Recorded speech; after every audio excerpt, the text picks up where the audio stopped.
Hello guys, welcome back to my channel Nilima SD Memory.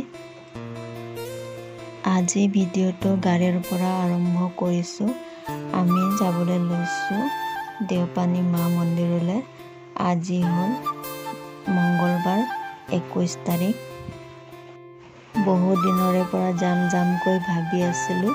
আজি finally গৈ আছো আৰু আমি এতিয়া NH 129 হাইৱেত গৈ আছো। আমাৰ চখানজানৰ পৰা দেওপানী মা মন্দিৰলৈ 24 কিলোমিটাৰ হ'ব আৰু 40-45 মিনিট লাগে গৈ পাবলৈ। আৰু এয়া হ'ল মই। আৰু ৰাস্তাৰ মাজে মাজে এই গছৰ ফুলক চাওক না, ইমান ধুনীয়া ফুলি আছে আৰু আগলৈও বহুত আছে, আপোনালোকে এতিয়া দেখি পাব। আৰু এটা এনেকৈ ৰঙা ৰঙৰ আছে কৃষ্ণচূড়া বুলি, আৰু এটা আছে হালধীয়া কালাৰৰ সোণাৰু বুলি। এইটো ছিজনতে ফুলে, সেইকাৰণে মোক বহুত ভাল লাগে এইটো ছিজনত। এইটো চাওক না, আপোনালোকে দেখিবলৈ পাব, বহুত ধুনীয়া ফুলি আছে, আগলৈও বহুত আছে। মোক যিহেতুকে বহুত ভাল লাগে, সেইকাৰণে ভাবিছোঁ আপোনালোককো দেখাই দিওঁ।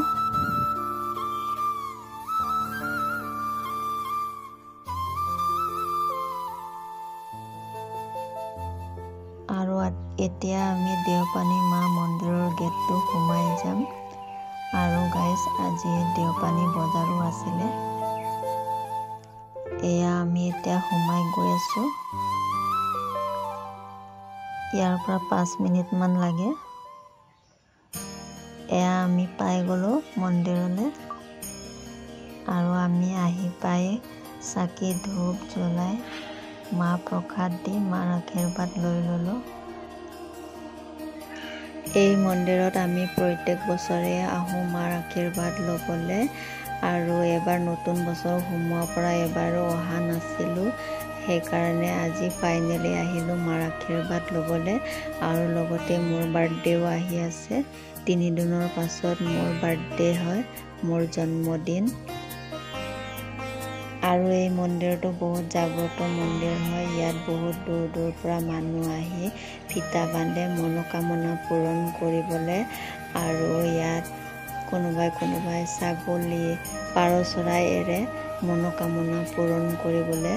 এই মন্দিৰটো বহুত জাগ্ৰত মন্দিৰ হয়। আৰু আমি এতিয়া ইয়াৰ পৰা ওলাই যাম শিৱ মন্দিৰলৈ। ইয়াৰ পৰা 10 মিনিটমান লাগিব গাড়ীত গ'লে।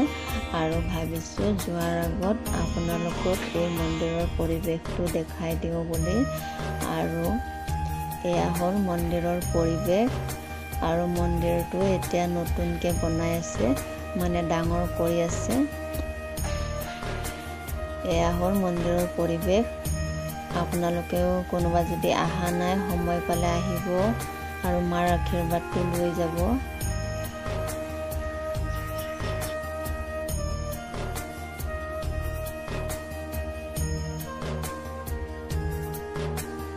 আৰু কেইকপিমান ফটো মাৰি লৈছোঁ, মেমৰি হিচাপে ছেভ কৰি থৈছোঁ ইয়াত ইউটিউবত।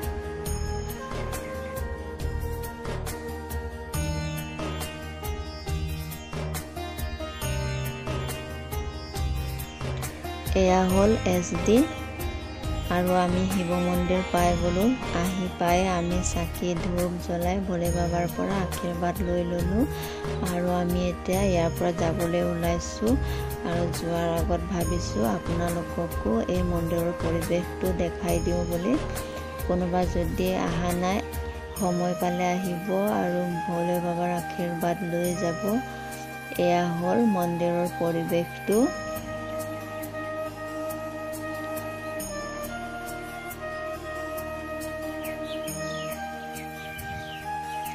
আৰু SD জোতা পিন্ধি আছে। আৰু ইয়াতো মই কেইকপিমান ফটো মাৰি লৈছোঁ, মেমৰি হিচাপে ইউটিউবত ছেভ কৰি থৈছোঁ। আৰু ভিডিঅ'টো চাই ভাল লাগিলে লাইক, শ্বেয়াৰ, কমেণ্ট আৰু ছাবস্ক্ৰাইব কৰি দিব। থেংক ইউ ফৰ ৱাচিং।